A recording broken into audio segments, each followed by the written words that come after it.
ബഹ്റൈനിലെ തെരുവ് കച്ചവടം സ്വദേശികൾക്ക് മാത്രമായി പരിമിതിപ്പെടുത്തിയതായി അറിയിച്ചിരിക്കുകയാണ് മുനിസിപ്പാലിറ്റി കാർഷിക മന്ത്രി വഹീൽ അൽ മുബാറക്. തെരുവ് കച്ചവടത്തിനുള്ള ലൈസൻസുകൾ വ്യക്തിഗതമാണെന്നും അവ മറ്റൊരാൾക്ക് കൈമാറാൻ സാധിക്കില്ലെന്നുമാണ് നിയമം. ഒരാൾക്ക് ഒരു ലൈസൻസ് എന്ന കർശനമായ നിയമമാണ് നിലവിലുള്ളത്. ഒരു വ്യക്തിക്ക് ഒന്നിലധികം മുനിസിപ്പാലിറ്റികളിൽ ലൈസൻസിനായി അപേക്ഷിക്കാൻ സാധിക്കില്ല. ഒരാൾക്ക് നിലവിൽ ഒരു ലൈസൻസ് ഉണ്ടെങ്കിൽ മറ്റൊരു അപേക്ഷ നൽകുന്നത് സിസ്റ്റം സ്വയം തടയുന്ന രീതിയിലാണ് ഇത് ക്രമീകരിച്ചിരിക്കുന്നത്.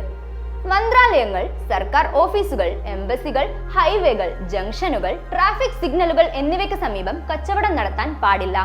സമാനമായ സാധനങ്ങൾ വിൽക്കുന്ന കടകളുടെ 500 മീറ്റർ പരിധിയിൽ കച്ചവടം അനുവദിക്കില്ല.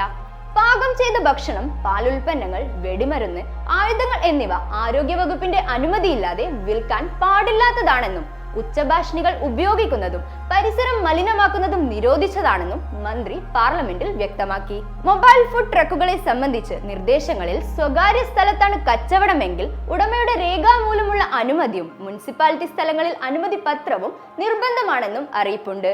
ജനവാസ മേഖലകളിൽ രാവിലെ 6 മുതൽ അർദ്ധരാത്രി വരെയാണ് പ്രവർത്തനാനുമതി. മാത്രമല്ല, ഫുഡ് ട്രക്കുകൾക്കായി പുതിയൊരു പദ്ധതി മന്ത്രാലയം തയ്യാറാക്കി വരികയാണെന്നും പ്രഖ്യാപനമുണ്ട്. ഇതിലൂടെ കച്ചവടക്കാർക്ക് ഓൺലൈനായി തങ്ങൾക്ക് ആവശ്യമുള്ള സ്ഥലം മുൻകൂട്ടി ബുക്ക് ചെയ്യാൻ സാധിക്കും. ഇതുപോലെയുള്ള കൂടുതൽ അറിയിപ്പുകൾക്കായി ഇന്ന് തന്നെ മീ ഫ്രണ്ട് ആപ്പ് ഡൗൺലോഡ് ചെയ്യൂ. ഞങ്ങളുടെ സോഷ്യൽ മീഡിയ പേജുകൾ ഫോളോ ചെയ്യൂ.